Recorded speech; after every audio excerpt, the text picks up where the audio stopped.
we're going to quickly sketch in where we want the eye to go to, and that's here. These will be ploughed field. This is going to be our sky, and here we're going to have a bank of trees just bursting out into springtime bloom. So we're just going to keep that very loose. Notice how I'm holding the pencil, which is near the end. This is very straightforward. We'll have a few shadows in as well in the foreground, but we're just going to keep this very simple. Here we'll just pop in some distant background trees. Just want a little bit of height in here. It's really about atmosphere, this one. That's what we're trying to aim for. And that's all the sketching we're going to do. We're going to go straight into this. I've got a mop brush. Doesn't really matter what type of brush you use, to be honest. But this mop brush is very good. I'm going to pop in a touch of grey. We're going to put in some raw sienna. Just quickly wash that in all the way down to the horizon, and then quickly pop that in here using the tip of the mop brush here, just the tip. You can see it makes a nice point. Popping in for some more liquid.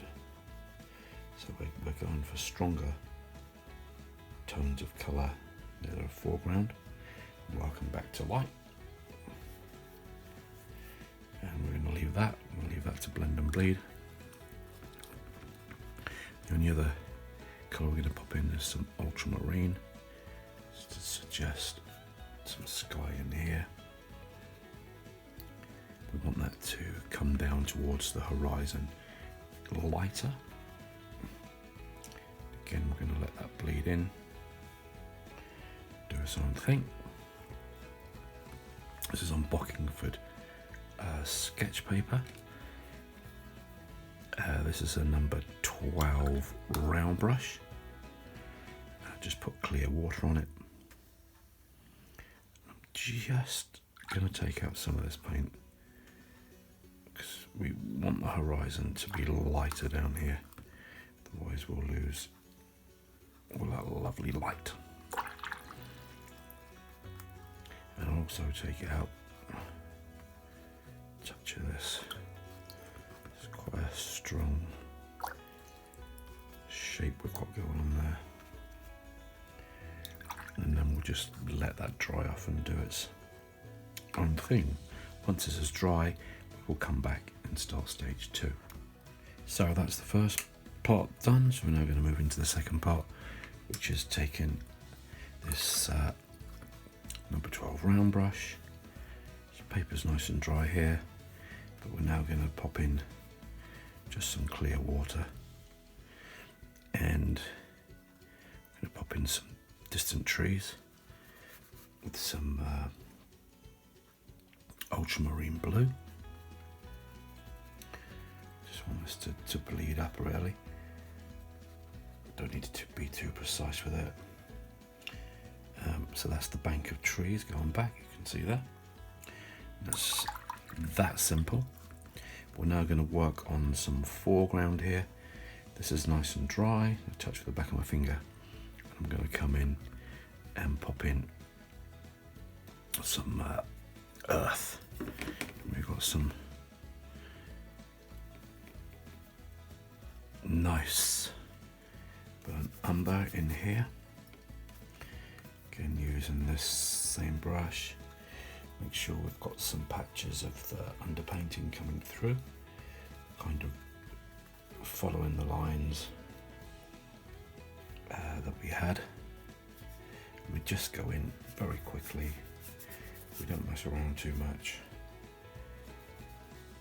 We don't oil the paint it. We want to keep it nice and fresh. Just come in a little bit stronger with some pigment here on the soil, kind of balancing this side to this side with some tones, slightly darker tip of the brush, look. And that'll blend and bleed in there nicely. Also going to add in a touch of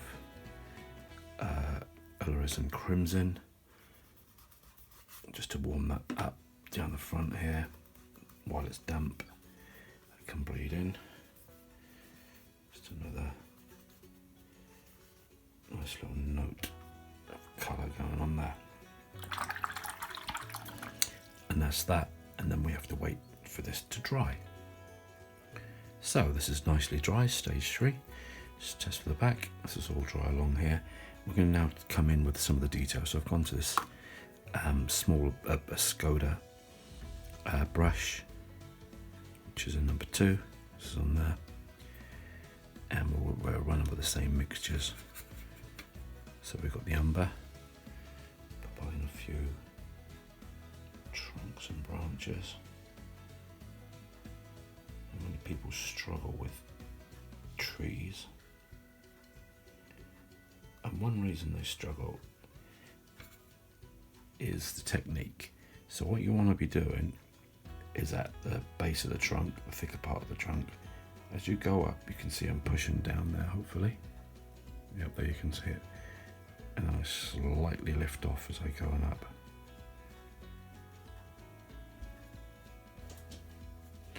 So that's the technique, pushing down and then slightly lifting off. Okay, hopefully you can see that this side. Just pushing down, and as I go up, I'm lifting off. Now another thing about trees is, in nature they kind of do go like this, and mimic sometimes, side by side, but they always seem to look better when they're, if you have a branch coming here, you've got a branch slightly up, not on the same side like we've got here. Not quite sure why that is, that the eye doesn't like that, but actually out in nature there's all kinds that's next to each other. There's parallel, it really doesn't matter. So we're just mixing up a touch of this umber and this ultramarine to make some darker notes in here. I'm just going to drop it into the paint that already exists. A scene, I saw this today in Norfolk, driving out in the midst of this pandemic, and it absolutely took my eye. Beautiful light. I thought, this would make a great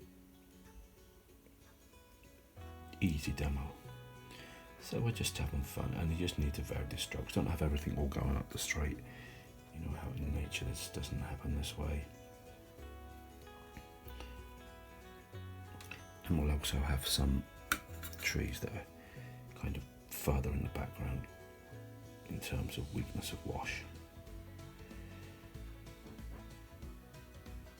And I'm just gently touching in here. Obviously, the further away, the less sort of detail you're gonna see.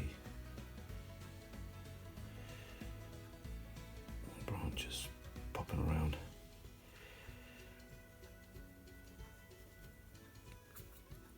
Almost there.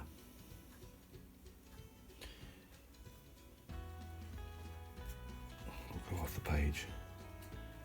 It's always quite good to go off the page. Make these slightly larger here. Coming down to a bit smaller. And then we'll just bring a couple round. There we go. Just to give it a little bit of variety, really. And I think that'll do. We still want to keep the light shining through on here.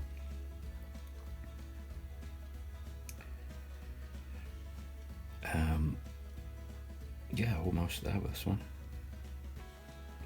Isn't too much to do except for putting a few shadows. I'll have this going off there. Putting in some different notes. Could be fiddling around all day with that, but that's kind of done there, and then we'll pop in a few shadows, the light coming through on the other side, and we're done. So just going to darken up a couple. So you want the eye to come here. Just going to pop in some more of that blue in here and just darken this up and let that do its thing. Hopefully it'll just blend and bleed in there and drip in. I want the eye to be focused around here.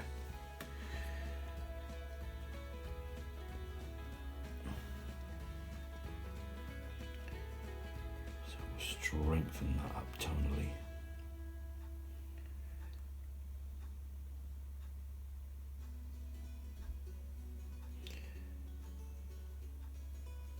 And then in a second we'll pop in a few suggestions of leaves. Not too many, because we said it's spring, which it is. Just starting to come spring.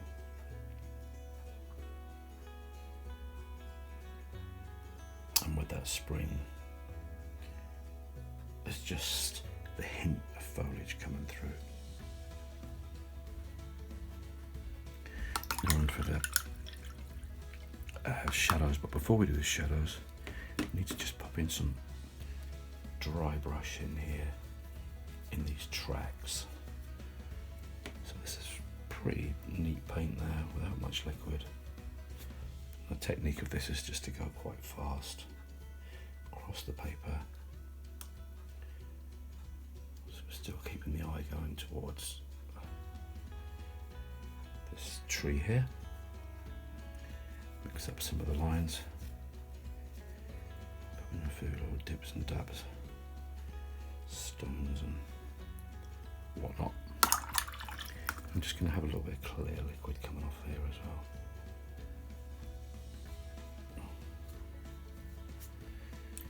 We're still retaining the light in there. Okay, we're just going to dry this off and then last bit. So we're getting near to the end of this painting. We're going to put in some,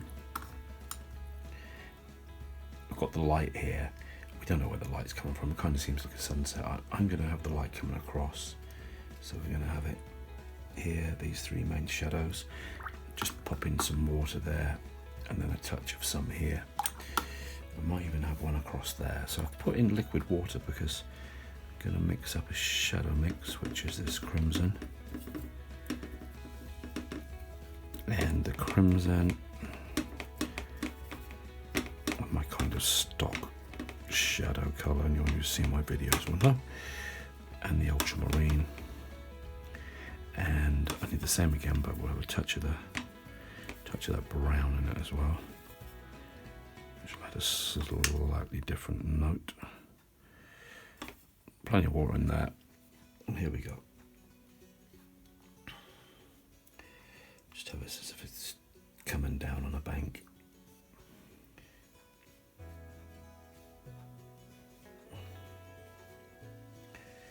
So there we've got some shadow colour. We'll put in a little bit darker shadow at the base.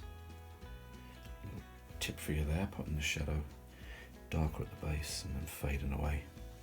And then I want a big shadow coming across the front here, as if there's something on this left hand side. Just to draw that in. And that's it. Job done. So hopefully you enjoyed that, except we did say we were going to put in some slight foliage. So let's just mix up a touch of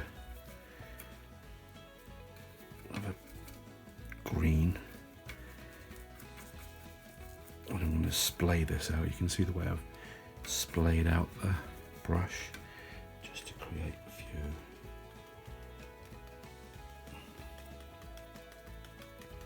suggestions of just spring leaves starting to come through. Not too many. And that's that. Job done. Thanks a lot. Thanks for watching. Remember to subscribe, to like, and to ring that notification bell. Take care and happy painting.